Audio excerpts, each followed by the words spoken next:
Всем привет, с вами Ксюша, и в этом коротеньком видео я покажу, как сделать такую карту мира из обычной шпаклевки, а также создать на ее поверхности глянец, используя обычную краску. Это самый простой и экономный способ получить эффект блеска венецианской штукатурки без ее использования. Для начала выставляем лазерный уровень и расклеиваем малярную ленту. Чтобы она хорошо приклеивалась к поверхности, стена должна быть загрунтована либо пропиточным, либо грунтом глубокого проникновения.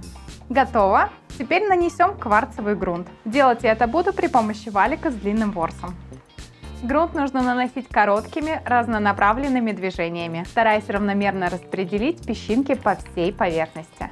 Для работы в труднодоступных местах можно использовать небольшую кисть. Набрала немного материала и заполняю угол. Сперва намазываю грунт как краску, а после создаю шагрень как от валика.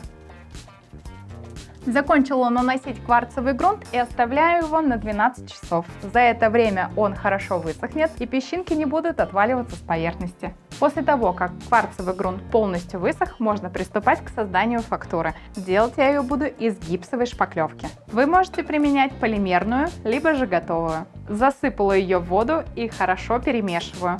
Главное, чтобы не оставалось мелких комочков. В итоге смесь должна получиться вот такой консистенции. Теперь берем кельму и набираем на нее материал. Набираю небольшое количество шпаклевки и шпателем слегка приподнимаю ее. Готово!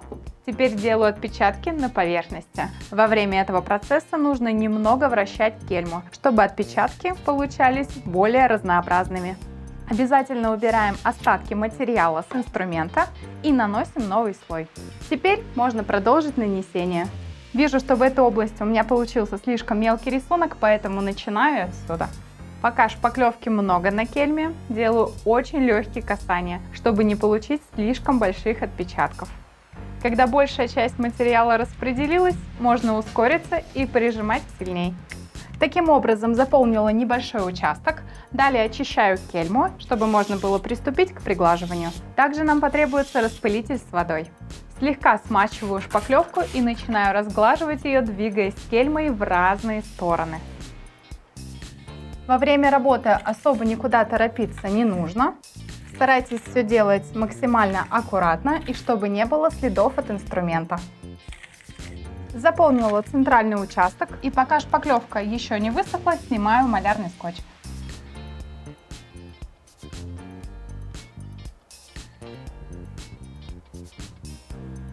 Готово! Теперь покажу, как работать в углу. Набираю немного шпаклевки на кельму, немного приподнимаю ее шпателем, чтобы получились вот такие маленькие холмики, и делаю отпечатки. Стараюсь нанести материал максимально близко к углу. Далее немного смачиваю фактуру водой и сразу приглаживаю ее в разные стороны, двигаясь кельмой от угла вверх и вниз, чтобы островки не имели одного направления. Разгладила всю поверхность, теперь беру небольшой шпатель и соединяю островки в углу, чтобы получались переходы с одной стены на другую. На внешних углах работаем по такому же принципу, соединяя некоторые островки между собой. С нанесением фактуры закончили и оставляем шпаклевку высыхать в течение суток.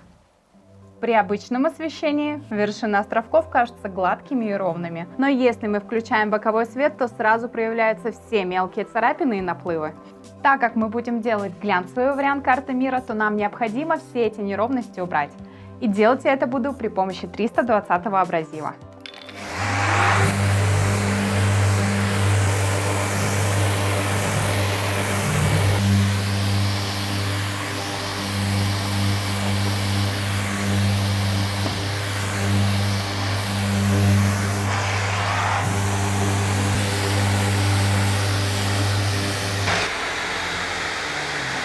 После шлифовки поверхность обязательно нужно загрунтовать. Можно использовать укрепляющий грунт или грунт глубокого проникновения. Он обеспылит поверхность и в дальнейшем обеспечит хорошее сцепление шпаклевки и краски. Чтобы грунт не брызгался, двигаюсь валиком снизу вверх. И если образуются подтеки, то сразу их убираю. Нанесли грунт и оставляем его до полного высыхания. Тем временем можно заклировать краску. Краску буду использовать ту, которую применяла в предыдущем видео при окрашивании скалы. Ссылку на него я оставлю в описании. Также вы там найдете полезную информацию по поводу колировки краски.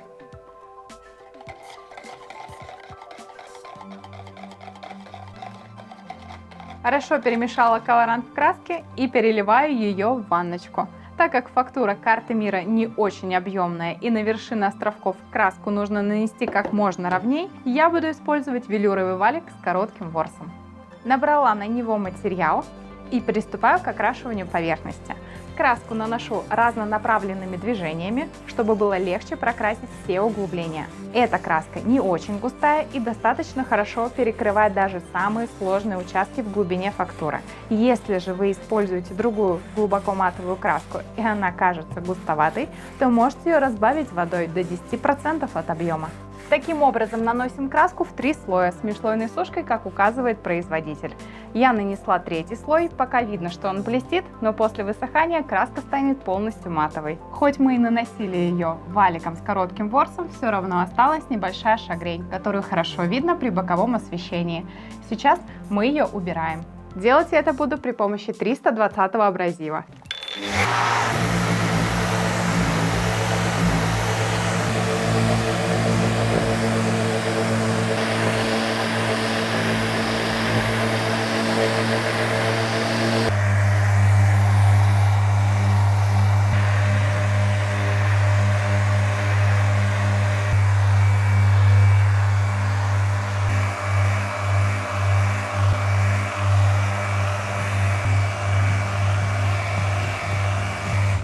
Закончила с полировкой и осталось вклеить молдинги. Они у меня золотые с эффектом зеркала. Я думаю, золото будет очень хорошо смотреться с черной карты мира, но вы можете применять и серебряные. Сняла защитную пленку с клеевой основы и вклеиваю полосы все углубления фактуры, которые получились после снятия малярной ленты. Эти металлические молдинги бывают разной ширины, поэтому нужно заранее под них подобрать ширину малярной ленты. У меня она 1 см. После того, как лента приклеена, становится понятно, что применяя самые простые материалы, можно получить очень достойный вариант декоративной штукатурки. Эта техника точно заслуживает вашего лайка и подписки на канал. Смотрится декор просто замечательно. Вершины островков получили отличный глянец и стали чуть темнее углублений фактуры. Это придает декору дополнительный объем и глубину. Да и золотые полосы в общей композиции смотрятся достаточно интересно и ее дополняют. Без них декор выглядел бы немножко скучноватым. В комментариях обязательно напишите, какой по-вашему цвет полос лучше подходит для этой черной карты мира, золотой или серебристой. И не забывайте про ссылку на мастер-класс о создании скалы, который я оставила в описании к этому видео. А на сегодня у меня все. Подписывайтесь на канал, ставьте лайки, оставляйте свои комментарии. Всем удачи, здоровья, пока!